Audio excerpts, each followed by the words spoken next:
Olá, eu sou Julie Vasconcelos, faço parte da CAF, Coletivo Anarcofeminista Insubmissas, e também do NEL, que é o Núcleo de Estudos Libertários Carlo Odegheri. E hoje nós vamos falar um pouquinho sobre não monogamia e eu vou começar falando sobre a Emma Goldman, a mulher mais perigosa da América. A Emma nasceu em Kovno, atual Kaunas, na Rússia. Emma Goldman era judia, assim como toda a sua família. Muito nova, ela tinha a obrigatoriedade de se casar, assim como as suas irmãs. Filha de uma família conservadora e religiosa, o seu pai via como essencial casar muito cedo todas as suas filhas para que não fosse maculada a honra da família. E também, por uma questão muito importante, financeira. A família era de origem humilde, portanto, o casamento era uma forma de melhorar a condição financeira da família, de ascensão social. Portanto, a Emma Goldman, muito nova, foi prometida em casamento por um homem muito mais velho que ela. Inconformada com a situação, ela se recusava a aceitar esse matrimônio e por isso ela foi para os Estados Unidos, onde a sua irmã já vivia. Ela convenceu parte da sua família a ir aos Estados Unidos para viver junto com a irmã, até que ela conseguiu.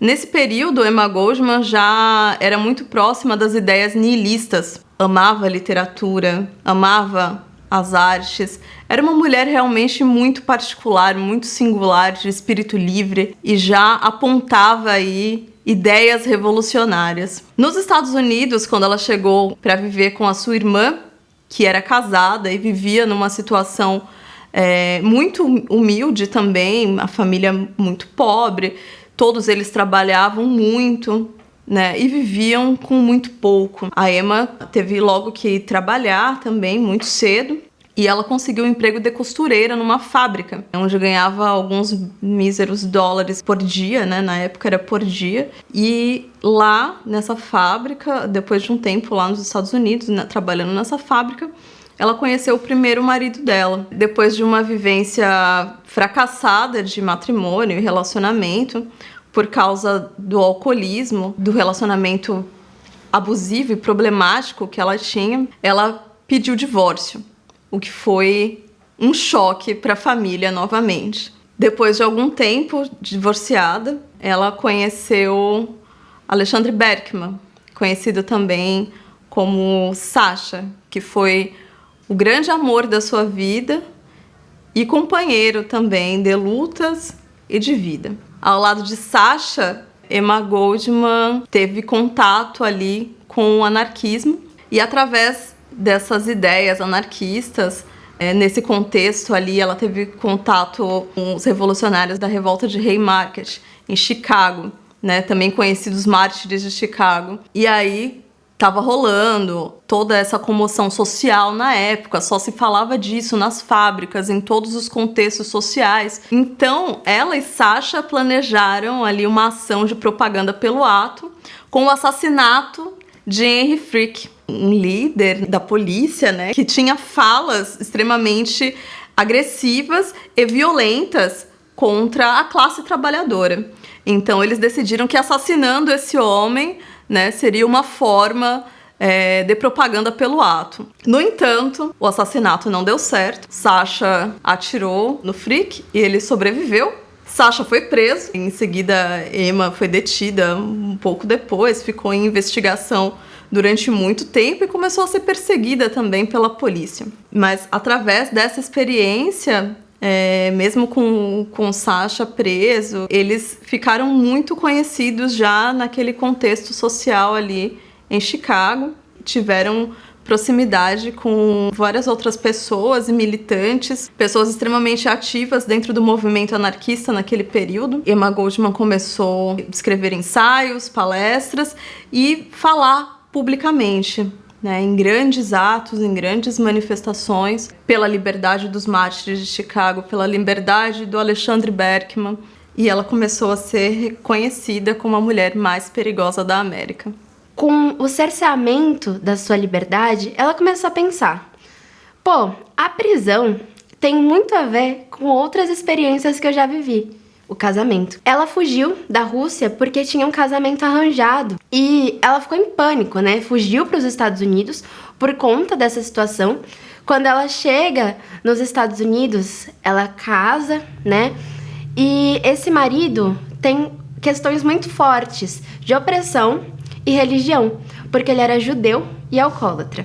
E por conta de toda essa situação, né, da religião, do falocentrismo, das questões íntimas girarem em torno do falo, né, e de uma grande regra, assim, regularização de corpos, de formas de se relacionar, impostas tanto pela igreja quanto pelo Estado, do que é aceito socialmente, esse marido dela não aceitava a sua impotência sexual e achava que só poderia se relacionar a partir desse falo, o que levava ele à bebedeira, enfim, a noite de núpcias da Emma foi ela sentada na cama sozinha e o cara bebendo, né? E por conta dessas experiências pessoais de cerceamento da liberdade, de opressão, quando ela chegou na cadeia, que ela encontrou a negação de qualquer forma de desenvolvimento intelectual ou pensamento crítico, ela já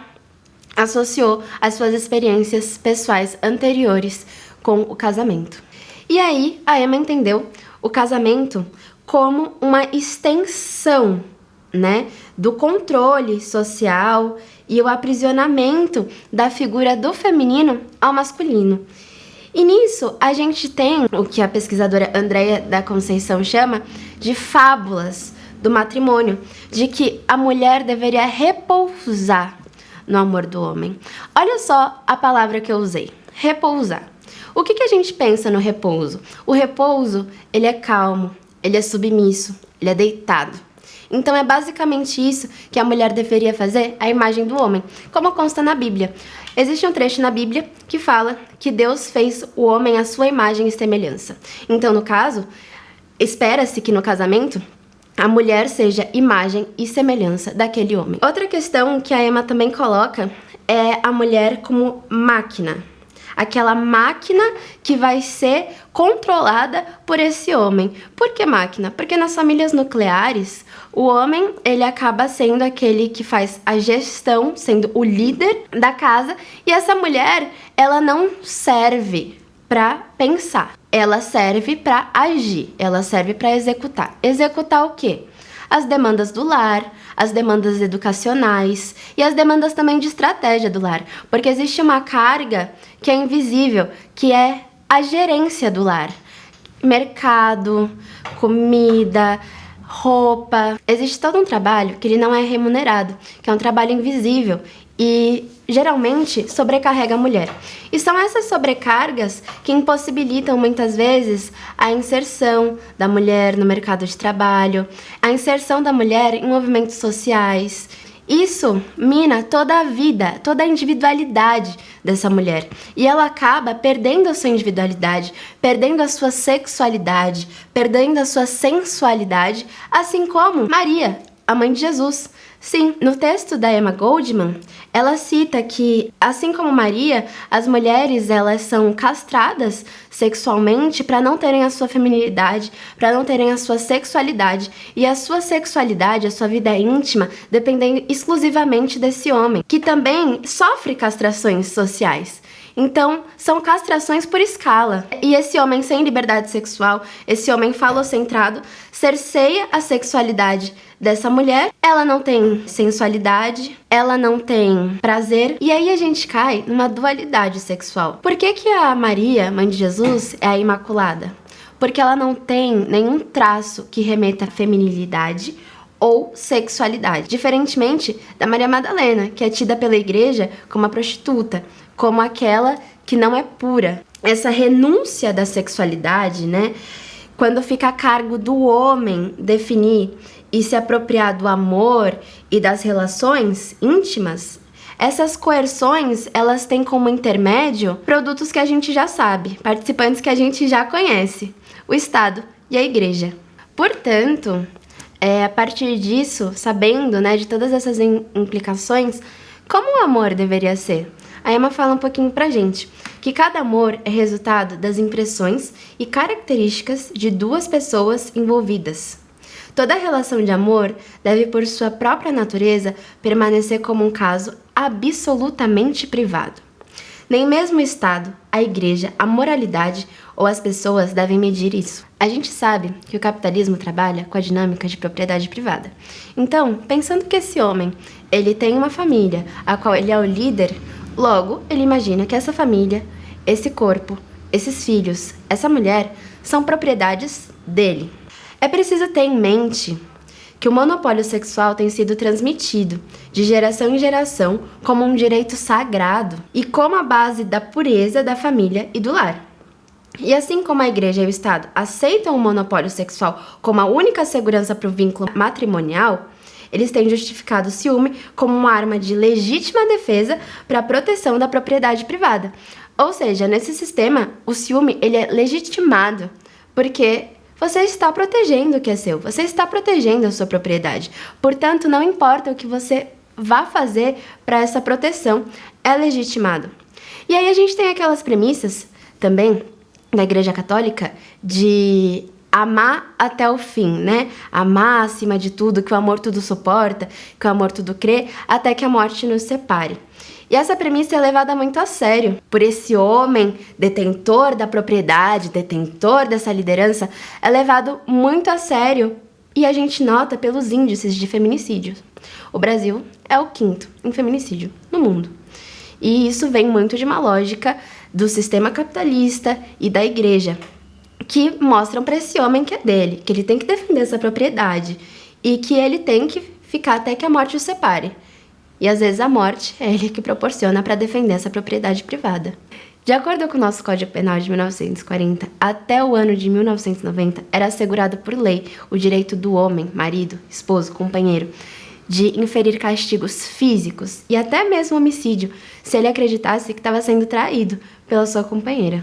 A Emma Goldman defendeu o fim de todo tipo de exploração e principalmente a liberdade plena das mulheres, tanto sexualmente, quanto de suas mentes, quanto de seus corpos, enfim, a liberdade plena, na raiz da palavra liberdade.